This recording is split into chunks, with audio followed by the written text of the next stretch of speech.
ఇటీవల కాలంలో బాగా చర్చనీయాంశమైన పేరు తిరుపతి గోశాల. ఎస్వి గోశాలను ఇటీవల పలువురు ప్రముఖులు సందర్శించారు.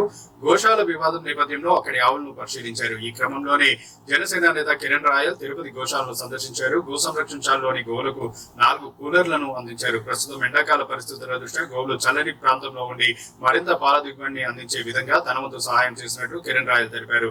జనసేన అధినేత డిప్యూటీ సీఎం పవన్ కళ్యాణ్ ఆశయాలకు అనుగుణంగా తామందరం పనిచేస్తామన్నారు. ప్రతి ఒక్కరూ ముందుకు వచ్చి టీటీడీ గోశాలలోని గోవులకు సహాయ సహకారాలు అందించాలని ఈ సందర్భంగా కిరణ్ రాయల్ కోరారు.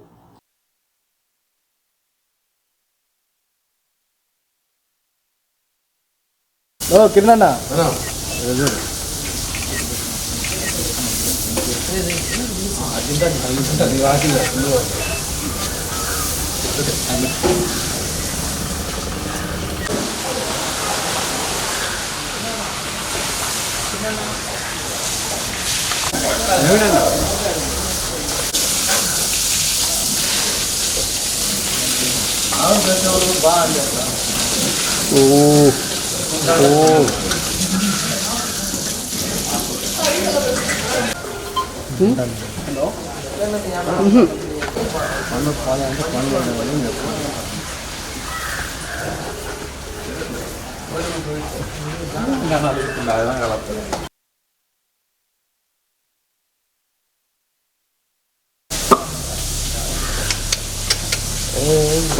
ಏನು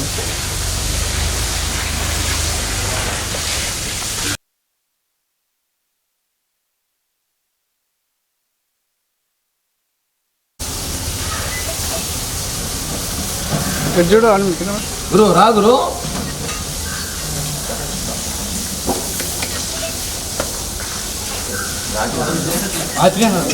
తినట్లే పీకద్దండి ಹೆಂಗೆ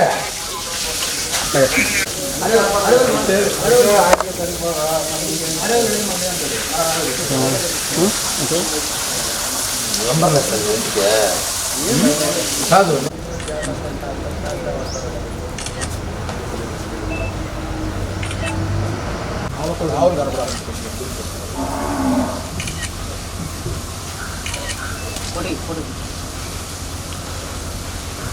ఎందుకంటే ఇంకా కూడా మా వాళ్ళైతే ఇంకా మేము ఇంకా ప్రయత్నిస్తాం. అలాగే మమ్మల్ని ఆదర్శంగా తీసుకొని ఇంకా అందరూ కూడా వచ్చి ఇస్తే బాగుంటుందని మా ప్రయత్నం మాత్రం ఇది చేద్దామని. పవన్ కళ్యాణ్ గారికి చాలా ఇష్టం ఇట్లాంటి కార్యక్రమాలు. ఆయన గోవులను ప్రేమిస్తాడు కాబట్టి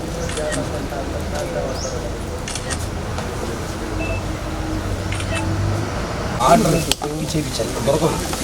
ఇది ఓన్లీ జంబో కలర్స్ ఓన్లీ ఇలా జూ పార్కులకి ఇలా గోశాలకి ఎలిఫెంట్స్కి దీంతో 150 ఆర్డర్ పడేది. 300 మీటర్స్ వరకు 300 మీటర్ల దాకా ఈ ఫుల్ వస్తుంది. మేము దీన్ని ట్రైల్ చూసాం. 300 మీటర్ల దాకా వస్తుంది. ఇది కనీసం 4. ఓం నమో వెంకటేశాయ. పవన్ కళ్యాణ్ గారి స్ఫూర్తితో పవన్ కళ్యాణ్ గారి నాయకత్వంలో కానీ మేమందరం కూడా జనసేన పార్టీ నాయకులుగా పవన్ కళ్యాణ్ అభిమానులుగా ఎన్నో సంవత్సరాలుగా పనిచేస్తున్నాం.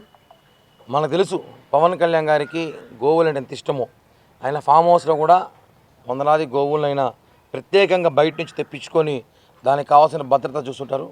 మనం గత కొద్ది రోజులుగా తిరుపతిలో గో రాజకీయం చూస్తుంటాం. చాలా బాధాకరం. గో సంరక్షణ కోసం పాటుపడాలి కానీ గోతో రాజకీయాలు చేయకూడదు. దీని మీద పవన్ కళ్యాణ్ గారు కూడా చాలా ఆవేదన వ్యక్తం చేశారు. ఈరోజు మా నాయకుడు ఆయన ఆదేశాలు కానివ్వండి, ఆయన స్ఫూర్తితో మేమందరం కూడా ఇక్కడ పరిస్థితులు తిరుపతిలో ఉన్న ఎండాకాలం కానివ్వండి, ఎండరీత్యా కానివ్వండి, ఇక్కడున్న గోవులకు మా వంతు సహాయంగా మా పార్టీ తరఫున మా వంతు సహాయం చేయాలని ఆలోచనతో ఈరోజు ఈ గోశాలకి ఒక 4 ఎయిర్ కూలర్లు మేము అందజేయాలని ఆలోచనతో ఆర్డర్ చేసాం. అందులో భాగంగా ముందుగా 2 కూలర్లు తెప్పించాము. ఇంకొక 2 కూలర్లు రేపు ఉదయానికంతా తిరుపతి చేరుకుంటుంది. ఇలానే దాతలు కూడా చాలామంది వచ్చి ఇలా ఇక్కడున్న గోవులకు కనీసం కూలర్లు పెట్టి రాబోయే ఎండాకాలం ఇంకా ఎండాకాలం దృష్టి ఉంచుకొని కూలర్లు పెడితే కనీసం ఇప్పుడున్న పరిస్థితిలో కనీసం కొంచెమన్నా చల్లదనం ఉంటుందేమో ఆలోచనతో ఈ ఒక చిరు ప్రయత్నం చేస్తున్నాం. ఎందుకంటే మొన్న జరిగిన ఘటన చాలా బాధాకర విషయం చెప్పి అందరికీ తెలిసింది. ఇలాంటివి చేస్తే మంచిదని ఒక ఆలోచనతో మేమందరం కూడా జనసేన పార్టీ నాయకులు మేము అనుకున్నాం కాబట్టి ఒక 4 ఆర్డర్ చేసి ఇప్పుడు ఒక 2 ఇస్తున్నాం. మిగతా 2 కూడా రేపు ఇవ్వబోతున్నాము. ఈ కూలర్ల ద్వారా ఇది తుఫాన్ కూలర్లు అంటారు. ఈ కూలర్ల ద్వారా 300 మీటర్ల వరకు 300 మీటర్ల వరకు చుట్టుపక్కల గాలి చాలా చల్లగా వస్తుంది. అలాగే ఒక 4 కూలర్ల వల్ల ఏమవుతుందంటే దాదాపు 1200 మీటర్లు అంటే 1 కిలోమీటర్ వరకు మేము ఇక్కడున్న గోవులు, కనీసం ఈ బార్డర్లో ఉన్న గోవులు అనేవి కూడా చల్లటి గాలి వాతావరణం కల్పించే ప్రయత్నం చేస్తున్నాం. ఇదే విధంగా అందరూ కూడా ఆలోచించి ఇంకా దీన్ని భవిష్యత్తులో పూర్తిగా ఇలా కూలర్లు కానివ్వండి, ఇంకా ఆధునిక కావాల్సిన పరికరాలు అందజేస్తే మనం ఇక్కడ వాతావరణం కూడా మంచిగా ఉంటుందని చెప్పి కూడా తెలియజేస్తున్నాం. Okay sir. ఓం నమో వెంకటేశాయ. ఈ దినం చాలా శుభదినం. మన ఎస్వి గో సంరక్షణశాలకు జనసేన పార్టీ తరపున 4 కూలర్స్ను మన క్యాటిల్కు కానివ్వండి, ఎలిఫెంట్స్ కానివ్వండి, ఈ వేసవిలో చల్లగా ఉండేందుకు జనసేన పార్టీ తరపున కిరణ్ రాయల్ గారు ఈరోజు అందజేశారు. అదేవిధంగా ప్రతి ఒక్కరూ కూడా తమ తమ బాధ్యతలు నిర్వర్తించి ఈ విధంగా ఇక్కడనే కాదు ఎక్కడైనా గోశాలలో కానీ ఇటువంటి వాటికి ఎండాకాలంలో జంతువులు, పక్షులు వీటన్ని చల్లగా ఉండడానికి వారి వంతు సహాయం చేసి ఈ పర్యావరణ పరిరక్షణకు తోడ్పడగలరని ఆశిస్తున్నాను. Thank you.